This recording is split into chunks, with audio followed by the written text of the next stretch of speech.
All right, then, guys. Today's Thursday, and before we actually get to the news, just to give a brief recap of what actually happened in the market yesterday. The market was a little bit well, I wouldn't like to call it bearish, but it was a little bit of sell-off happening. But we kind of expected it, especially because of the day before. We had such a good market, with the Nasdaq, the S&P, and even the Dow Jones having a great rally. So, of course, yesterday it was a little bit of a cool-off. Of course, there will be a lot of selling off happening, which is why the day before I did sell some calls because I did expect something like this to actually happen. All right, but anyway, let's get to some of the news as well. But of course, today, later on, we'll be getting the PCE, which is the personal consumption expenditure. It's similar to the CPI. It kind of measures inflation, and the Federal Reserve actually uses this a lot. So this is going to be a core inflation data for us to actually look into as well. So in this report, chances are we are probably going to be looking at oil prices go up, and this will actually kind of foreshadow for what we'll be having for the CPI for the second week of April for the CPI data when it actually comes out. But anyway, without further ado, let's have some news today. All right, let's get with, since you're talking about inflation and such, Biden is expected to tap oil reserve to control rising gasoline prices. So for those people who do remember, Biden did say that they are not going to be using any sort of Russian crude, Russian petroleum, Russian oil, or whatsoever it is. So they are going to be depending on the Saudi Arabia, the UAE, for Canada, and also Mexico for the oil. Of course, right now, President Biden actually came out to say that he's going to be releasing 1 million barrels of oil a day from the U.S. Strategic Petroleum Reserve. But do understand that in U.S. alone, okay, they use a little bit under 20 million barrels of oil a day. Of course, this 1 million barrel of oil a day additional is going to be helping a little bit, which is also why you kind of see a little bit of dip in price for Exxon. You're going to see a little bit of dip in price for Occidental and such. Of course, this is a good thing because we do want oil prices to eventually come back down. Of course, at the same time, we do understand that oil prices are not going to go down immediately, even though this whole thing ended tomorrow. We are not going to see an immediate price decrease because at the end of the day, the supply is still being bottlenecked by Russia not being the one that is willing to actually expand the oil. And also, let's be honest, we also have the whole Nord Stream 2 actually being abandoned and such. So that's all going to be part of the reason why oil prices might not immediately go down immediately. Okay, so over here, basically, they're just talking about how the oil prices movement and such. Earlier talking about the import of oil and other energy sources from Russia being banned. Okay. Biden definitely knows for a fact that he understands that this is definitely going to be increasing oil prices. Okay. So over here, Treasury yield falls. Okay. Inflation data is in focus. Everyone is looking at the PCE data. We do expect, rising inflation exacerbated by the Russia-Ukraine war has led to concern that this could weigh on economic growth. We all understand that already, okay? So Jerome Powell said last week that the U.S. central bank could become more aggressive with its interest rate hike in order to get inflation under control. Again, I do think that I think our next FOMC meeting would be in May, not in April. We should have another one in May. So in May, most likely we'll be expecting yet another increase. I'm not sure if we will be getting any increment in April on its own. It could be Jerome Powell basically just penned down another interest rate hike in April, because technically we are expecting it to be a 7-week kind of movement sort of thing. So yeah, it's a possibility. We'll see how it goes. Okay, let's see. Russia appears to be softening its gas for rubles demand, easing supply risk for Europe. To Europe for now. Okay, so for people who do not know what Russia actually wanted to do, Russia wanted to make sure that if anyone were to actually get oil from Russia, the oil will only be purchased or transacted via ruble. Okay, so this way they can actually form some level of stability with ruble. Okay, for people who need oil from Russia, you just need to purchase ruble and then use ruble to purchase the oil from Russia. That way they can actually help to sustain ruble as a whole currency on its own. But of course, you have your US, your UK, your European country actually starting to boycott Russia's oil completely. And of course, ruble price, it definitely went down the drain, especially since 24th of February. That's when we actually saw the huge decline of ruble, even down about 60 to 70% or so, which is why it's actually quite crazy for us to actually see that. And of course, right now, okay, people who actually do want to buy Russian oil is a little bit worried as well, because what if I were to buy the ruble and then ruble continue to drop? Okay, then I might as well just buy overpriced oil, because at least if I were to buy overpriced oil, be it in euros or in US dollars, I'm not going to be that worried, because the only volatility index for me to actually look at is the oil prices, instead of me looking at the oil prices. And at the same time, I have to actually look at the whole monetary exchange as well. So, of course, right now, what Russia is basically saying is that, we're going to be softening the demand because it's not going to be happening immediately. Okay, so the Kremlin spokesman, Dmitry Peskov, he confirmed that Russia would not be seeking gas payments in rubles immediately, saying instead this switch will likely be a gradual process. So, of course, this is going to be good, because for European countries who still desperately needs Russian oil, they can still manage to purchase this oil transaction via your US dollars and your euros. Of course, you do understand that this is eventually going to get a little more stringent over time. So, we'll eventually still see some form of a volatility moving in the price of oil. All right, next up, we got SEC proposing new disclosure requirements for SPAC. All right, so for people who remember back in 2020 and 2021, okay, I talked about SPAC, I think, a few weeks ago, okay? Your stocks such as your Grab for Singaporeans, okay, for the US, okay, you have your SoFi, okay, you have no, I don't think Snapchat was a you have Lucid Motors being SPACs. You had Metaport being a SPAC. There's a lot, actually. I actually can't remember at the top of my head. But a lot of these SPACs, they actually came out because they are basically this shell company. And then if this is a shell company, they basically already have a standard level of a $10 stock. Afterwards, they just kind of merge together with whatever company that wants to go public as soon as they can. They can skip over the entire traditional IPO method and just merge together with a empty shell company. That way they can immediately go to the market because they have already been listed before. Of course, right now, what Gary Gensler, which is the chairman of the SEC, what he actually intends to do is to actually push for tougher regulation for all these SPACs merger to actually happen. Okay, so of course, with more regulatory scrutiny on privately held companies and increased public companies' disclosure related to climate change. So of course, we have already heard about this before. Climate change seems to be a very ongoing topic about how all the government sector people have to actually treat this situation. Of course, especially with how a lot of the ICE vehicles, which is your internal combustion engine vehicles with your cars moving over to the EV, that's going to be helping with the climate change. But let's not forget, because even I think it was yesterday's news where people were actually talking about how Biden is kind of really grabbing onto the fact that they really want oil instead of actually moving for a greener change. And people do want to critique that, maybe Biden is not all for climate change. But of course, nothing is confirmed as of now. And I do think that what Gary Gensler is trying to push, he's trying to just make sure that whoever want to do a merger via a SPAC might have to, conform to some of the climate changes kind of query before they actually do any form of merger, before they actually get public into the market. But anyway, the enthusiasm around SPACs have cooled so far this year amid regulatory scrutiny, tumbling share prices, and missed projections. So there's one of the huge problem with SPACs. A lot of time in 2020 and 2021, how we actually view price movement for a lot of the SPAC company is that they will not go below $10. Because when they actually hit $10, that's the lowest that they can go. Because all the shell company, the previous shareholder, had already have previous shares in it, and they bought in at a previous $10. It could be $10, it could be $25, depending on how the SPAC was actually formed. Okay. So if it's at $10, it's very hard for them to actually go below $10. But of course, you can look at Beachbody, you can look at Grab. We thought that $10 would be the low. You can look at Metaport. Okay, Metaport is at about $8 or so, or $9. I'm not sure what was the price movement yesterday.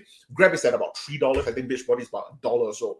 Okay, so it's not true that SPAC will always stay above $10 mark. Okay, it's very, very possible for spec to actually miss on projection. Okay, they miss on all their guidance and such, earnings, revenue, and all. And of course, tumbling share prices is to be expected, especially when we just came out from a bear market. I'm not saying that we're not in a bear market right now, because I do think that there's still a lot of bad news to come. I don't really see clear skies ahead before we actually can move on to a greater market. All right, so let's move on to the next one. US criticized India on Russia talks as Lavrov visits Delhi. All right, so I do think that they are actually talking about how India is actually trying to buy over more rubles from Russia, and also trying to do a rupees to ruble sort of mechanism, sanctions transfer. Okay, so now is the time to stand on the right side of history and to stand up with the United States and dozens of other countries, standing up for freedom, democracy, and sovereignty with the Ukrainian people, and not funding and fueling and aiding President Putin's war. Of course, this all sounds great, but like I said before, I do think that what India is doing is very, very smart, because they are not being emotional about their business. They need oil, and they do think that them investing into Russia now makes a lot of sense. I do not like the fact that people think ethical oil is a thing. I do understand the whole thumb behind ethical oil, the way US, UK, and European countries are all behind ethical oil and such. But at the end of the day, okay, we are not going to be labeling oil as ethical or unethical. When we need oil, we need oil. Okay, so I do think that for the sake of betterment and for us to actually have cheaper oil prices in the long run, we should just skip this whole part about having ethical oil. All right, now let's move on. Profits saw as US corporation have best year since 1950. All right, so I do think that we are entering a earnings seasons very, very soon, because we should be ending the first quarter. So most likely in the second or third week of April, we should be getting our earnings seasons again, and that will be the time where I lose sleep all over again, because all the earnings actually usually come out during the after hours. But yeah, okay, so over here, they're actually saying profits surged 35% last year, according to the data published on Wednesday by the Commerce Department, driven by strong household demand, which was underwritten by government cash transfer during the pandemic. Okay, so do understand that, of course, from 1950 until now, we're going to have corporations doing very, very well. Okay, do remember that during the pandemic, trillions of dollars actually went into the market. Okay, and all this money went into the market. This money eventually, in all those consumers, go back into the market, and then when it's back into the market suddenly have a lot of free money. And let's not forget, during the pandemic as well, we had very, very low interest rate, as low as 0%. Okay, even during the peak of the pandemic fear, we even had negative interest rates. Banks will pay you to loan money from them. So of course, you do understand that there's going to be a lot of money in the whole financial instrument and in this whole financial vehicle. Okay, so of course we are expecting profits to go up, and let's not forget there's also another huge margin that is actually helping with this, which is inflation. Because even though supply chains are not affecting a lot of the businesses, they are just bringing the price over to the consumer simply because they can. And of course, this was actually spoken about by Elizabeth Warren, a senator from the Democratic Party. Of course, I'm not a big fan of her, but I do understand her concern over this whole entire situation.